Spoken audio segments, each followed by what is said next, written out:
Hola, bienvenidos a un nuevo episodio de Donkey's the Artist. Esta vez tenemos invitada especial a Insolate, gracias a Control S, que va a estar hoy en la noche tocando en el Secret Garden. Entonces, pues, bienvenida, Insolate. Hello. Hi, nice to meet you. Hi, nice to meet you too.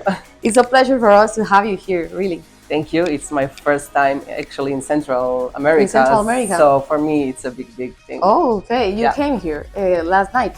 Yes, I came here last night. So I had a really nice and proper good sleep because I was traveling for 24 hours to get here. A lot. Yeah, it's a lot. Mm-hmm. But I'm all charged now and ready to party tonight. Yeah. Yeah, that's awesome. Well, we're going to ask you some questions about electronic music, about your genre, about everything you have done through the years. So let's begin. Yeah.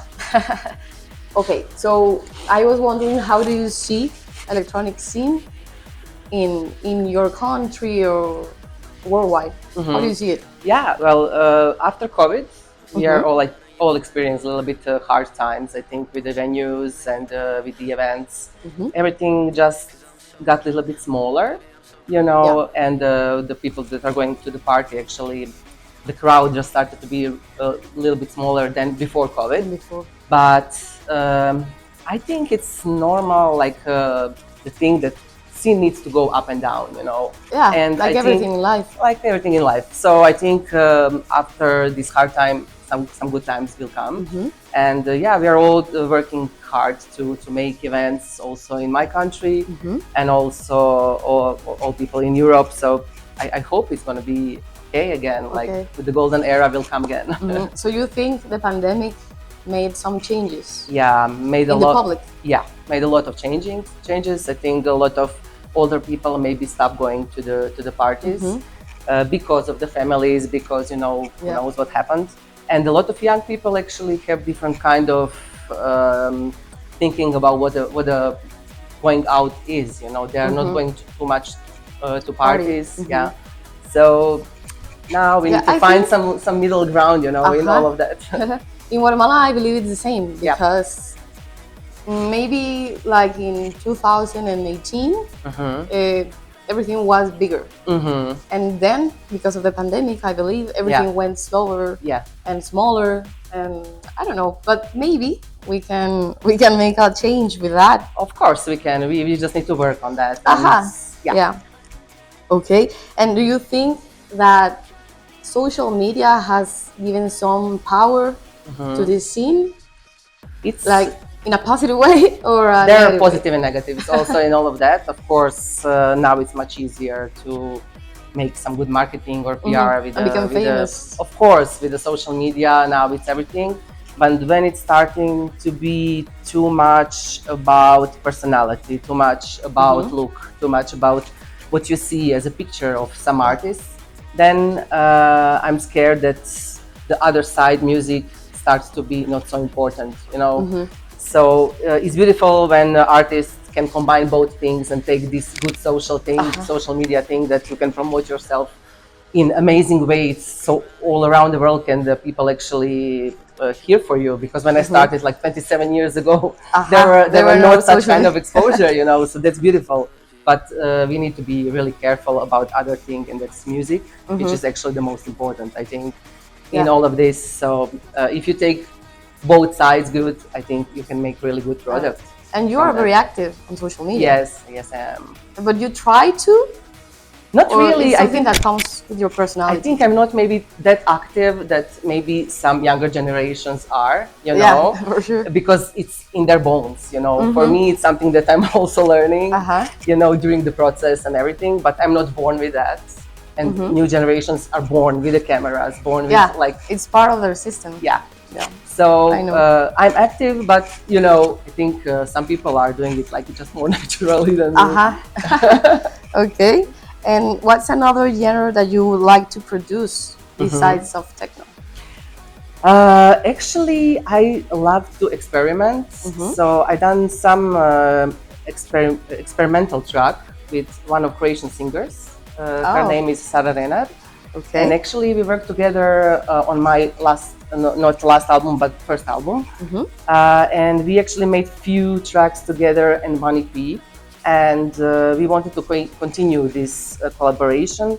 But unfortunately, COVID came, and we COVID again, and we gone a little bit on separate ways. But yeah, I love to experiment. So experimental kind of techno, electronica, it's something that I love. Also, maybe some tracks with the house flavor, you know, housey, a little bit housey flavor. But yeah, everything. That sounds cool. Yeah, that sounds cool, and it's like relaxing to go apart from your sound that you actually produce. You know, to try new things, like always. a holidays. So yeah, this is like most of the styles that I'm doing. Okay, and through all the years, what's something that you think that has like given a lot of power to your career? Like a track, an event? I think producing music overall, because I was not producing from the start. You learned then to produce? I learned in 2010, so it was like a long time after I started to DJ. And actually in 2010 was my first EP, and everything changed after that. Like a new perspective as an artist.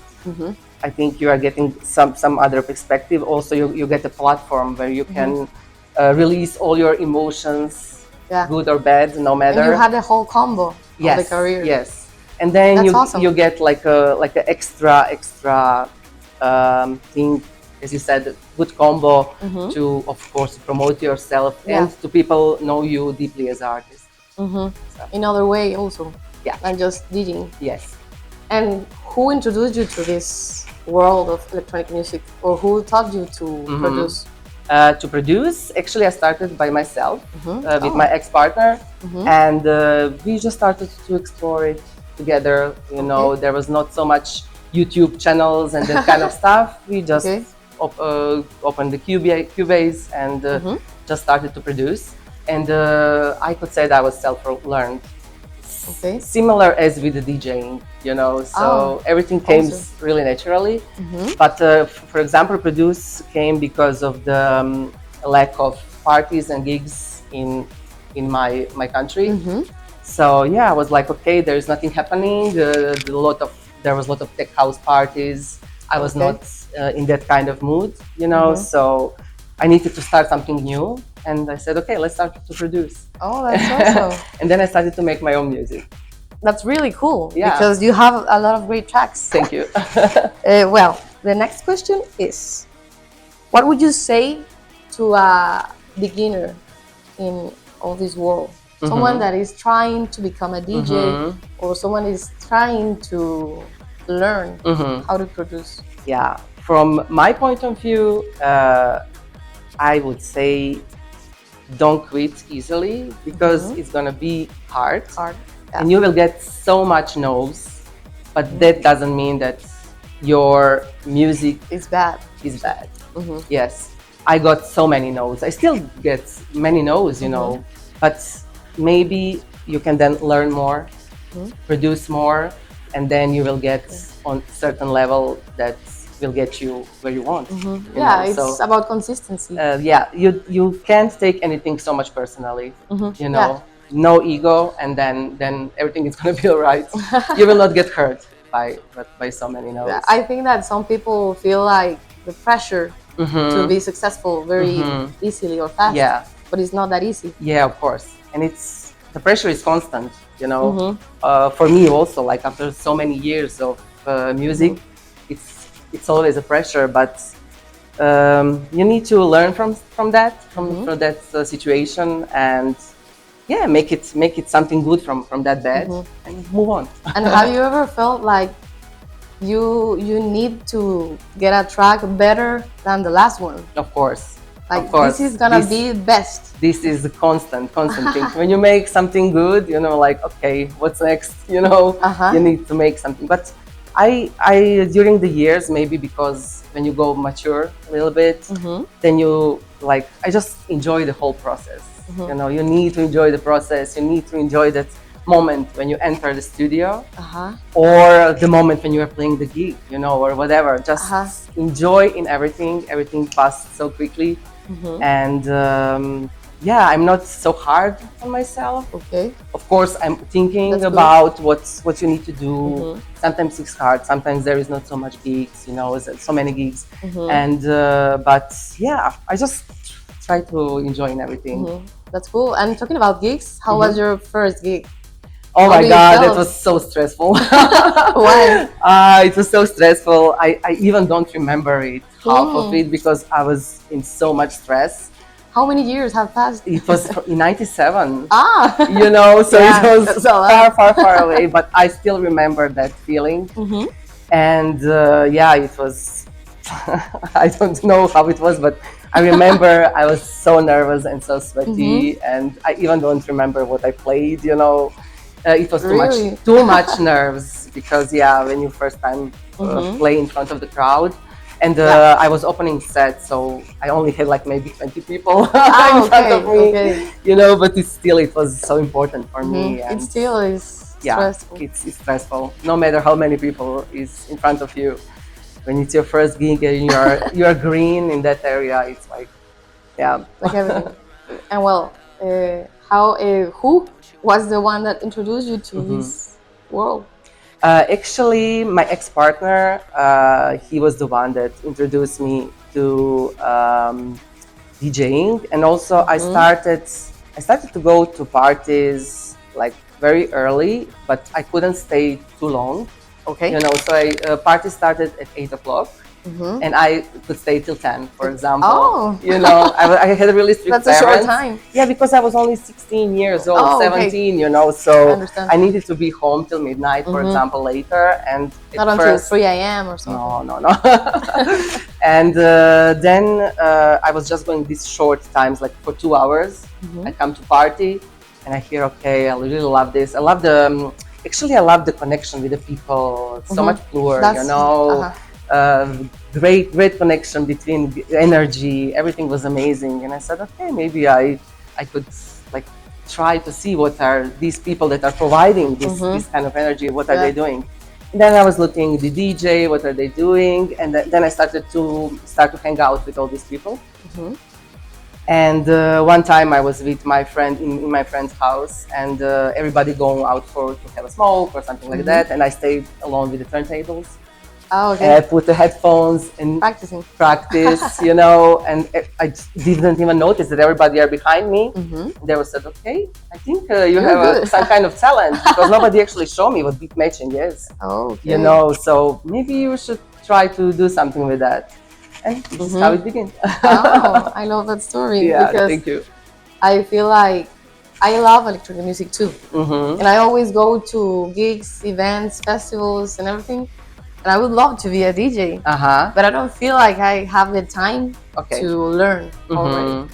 But you can try. When it starts to be a passion, then you don't think about, I don't have a time, you know? Yeah. When it's overtake you, it's like... And I also have been there in that events and everything since I was 16 also. And that's why I understand some things. I know what they're touching and making. You should try. Why not? You know, why not? You never know. Well, and I love your style, let me tell you. Thank you. I was researching you in Instagram, and everything I saw was like, wow. I love your style, I love your personality. Thank you so much. You're a visual person. It's very cool. Thank you. Oh my God, I'm blushing. Not because of the fire. Yeah, it's so hot. Yeah, it's so hot.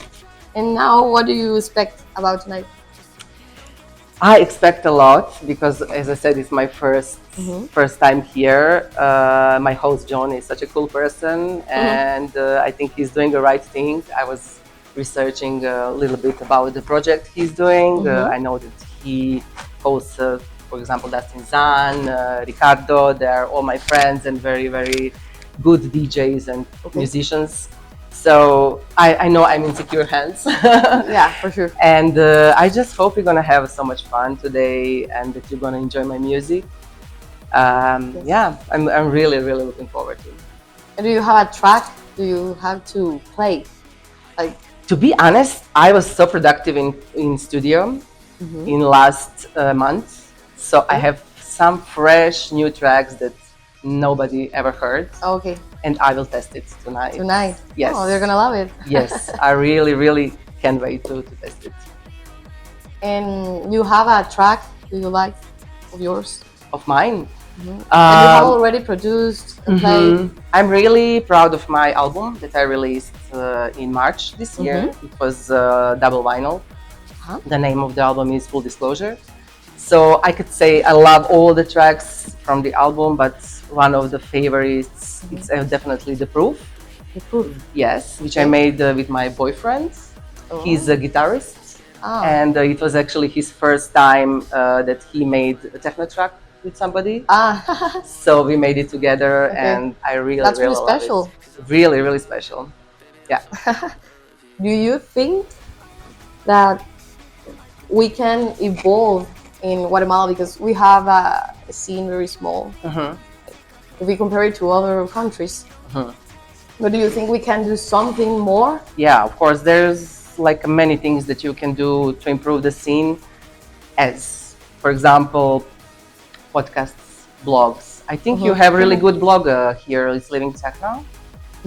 It's from Guatemala. I don't know. I think so, yeah. And there is like a lot of stuff that you can involve other people, like some workshops, you know, or some cafes where you regularly play electronic music, so people get used to that and hooked up on the music. Yeah, because we made a lot of gigs, but they are not that big. Okay. Everything, it's like small, and we need some support. And the public itself is small, like a small community. Yeah. Can you maybe get some sponsors or something like that you can help with the promotion or something like that? Yeah, and also this kind of podcast helps a lot, because of course they can this learn is the best who thing. is the artist that is coming. And we want to invite to Guatemalans, like locals. Yeah, you're doing definitely the right thing. This is the amazing how you can how people can actually meet the artists, and then okay, maybe I will go to listen to their music, you know, to get them interested. So amazing. Yeah, it's more valuable. Yeah. Okay, thank you. So we are done with this interview. Thanks for coming. Thank you so much. Thanks for coming to Guatemala also. Yeah, it was really relaxing. Gracias a Controles también por prestarnos a Insolate esta vez. Y pues nada, ojalá gocen mucho el evento hoy en la noche. Ahí nos vemos. Adiós. I like the way you kiss me. I like the way